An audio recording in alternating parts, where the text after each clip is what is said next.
especially our PS Devolution. Let me also welcome Professor, though you are from here, but this is a special occasion. Let me from the onset, Honorable Speaker of the County Assembly, take responsibility and apologize for what happened.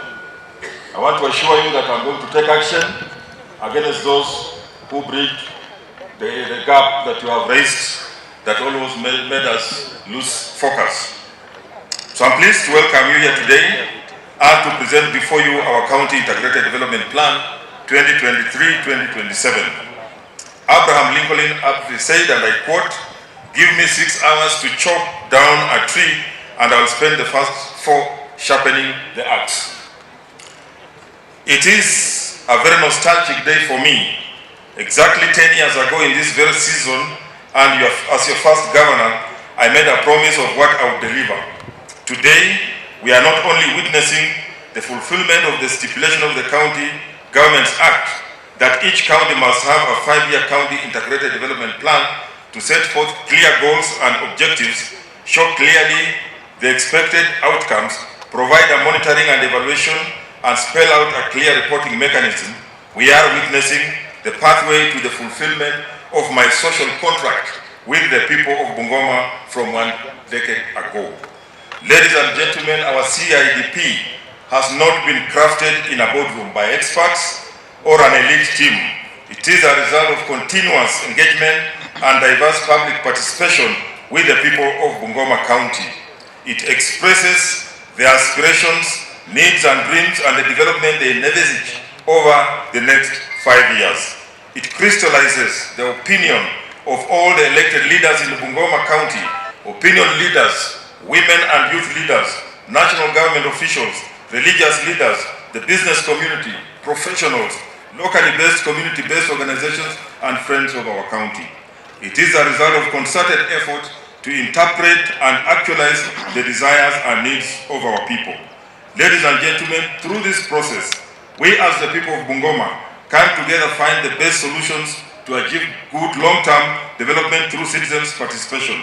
My administration acknowledges the function of planning as that overall framework for development, and which effort affords us the opportunity to effectively coordinate the work of all spheres of governance to achieve a coherent plan to improve the quality of life for the people of Bungoma County. We have taken into account the existing conditions and problems and resources available for development. We have established a credible baseline in order to measure results and as outlined by my administration's approach to governance and development. This is our development blueprint, the foundation upon which we draw our annual budgets for the next 4 years. Distinguished ladies and gentlemen, I want to assure you that the CIDP is not grafted in a vacuum. It derived its content from other developed long-term county plans, namely the county spatial plan and sectoral plans. As we actualize our CIDP, we effectively integrate the global agenda of 2030 on sustainable development goals, Africa's Agenda 2063, and the 4th medium-term plan of the Kenya Vision 2030, the MTP4.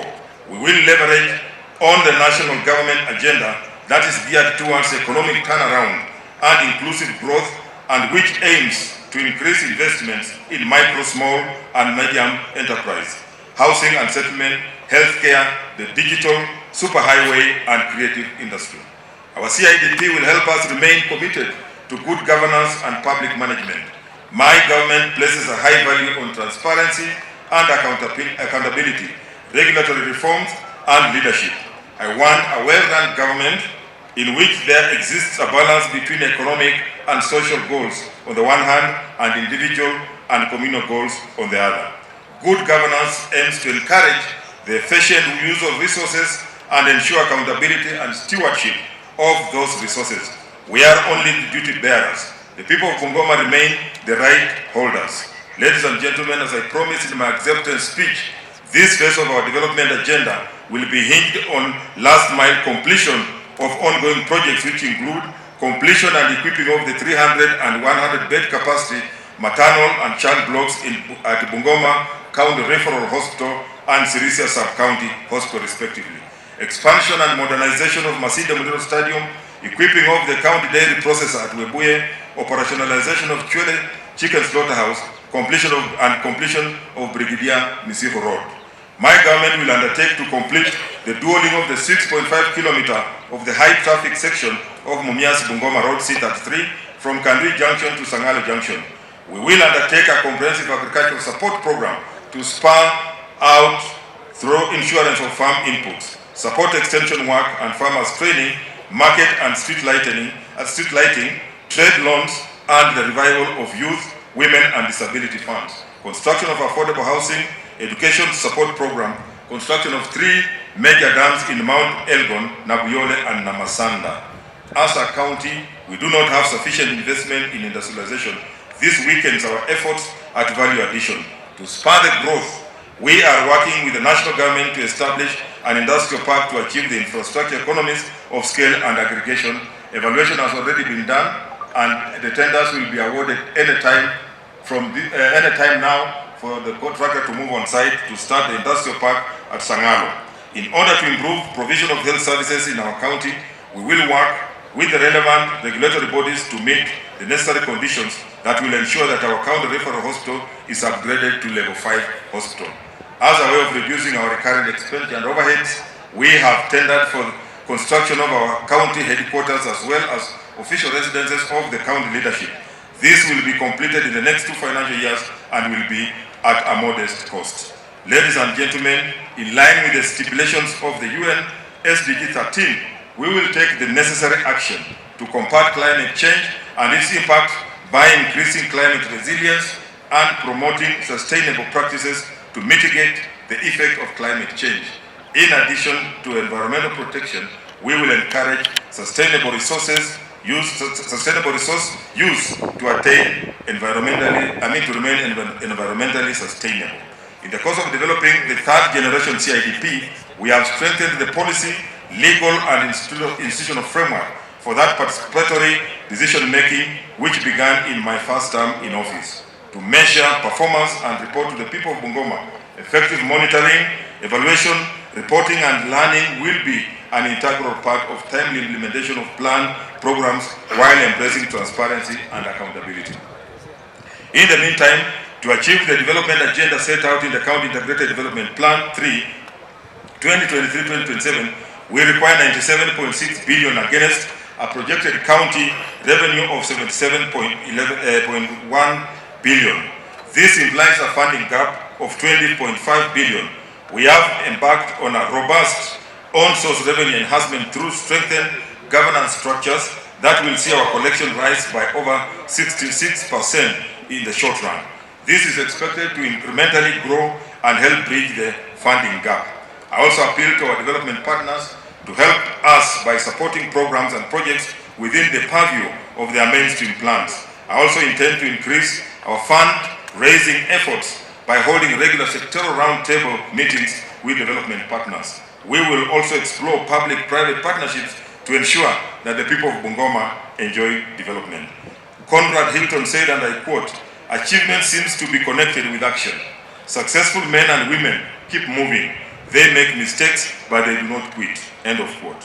Today, we are a year in office. If nothing else, we have reason to celebrate this passage of time and acknowledge the blessings of the Almighty who has kept us alive this far. But we need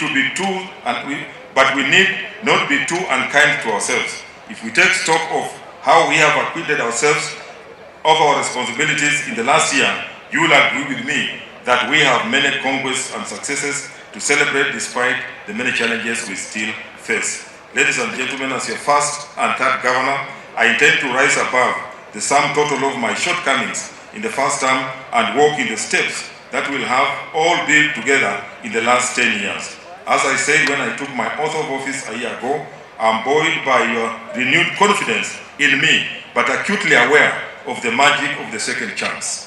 With God's grace and favor and your help, we will continue our journey forward even as we constantly remind ourselves just why it is that we live in this great county, to build a better future together. I want to assure you that my government is committed to ensure effective and efficient use of public resources. I will not tolerate any public officer who attempts to break my social contract with the people. Even as we embrace public participation, I ask that you, the people who have put us in office, trust me and the team that I have put in place to diligently steer this ship, and that the decisions that we give is both respected and supported. Distinguished ladies and gentlemen, as I conclude, I want to remind us of the breadth of transformation that devolution has brought to the social landscape is, however, so broad that it is imperative that as a county, we harness these gains by ensuring we remain on the right course at all times. Our plans are the beginning of an intervention that seeks to better address this. Our success stories will rest on the pillars upon which we have planned and commit to execute. I'm greatly inspired by what I see every day in our county, and I stand by my clarion call that each one of us has a journey in this journey. I leave you with the words of Martin Luther King, and I quote, "Be a bush if you can't be a tree. If you can't be a highway, just be a train. If you can't be a sun, be a star. But for is it my size that you will win or fail. Be the best whatever you are." Asanteni sana. So we'll do the launch. Then when we invite our guests to make their remarks, then nitasema machache tukimalizia ndio tufunge sherehe za leo. And please, now His Excellency, after unveiling, they will issue a document to each of the honorable members who are standing here. So please, protocol, please issue a document to honorable members standing here and let them take their position the way they were seated, kindly. Honorable Wakoli, please go where you exactly, just in a few meters where you're seated. Yes, wapatie. Give them a copy each, Tusonge nyuma tafadhali. We have a whole line. We are blowing the fireworks, so just step back a little. Step back. Okay, I now wish to present to you, ladies and gentlemen, our County Integrated Development Plan 2023-2027.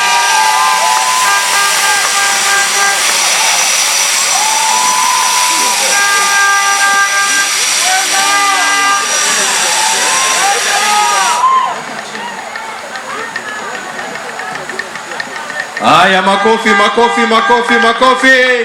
Na vigelegele, makofi na vigelegele. Now the County Integrated Development Plan 2023-2027 has been officially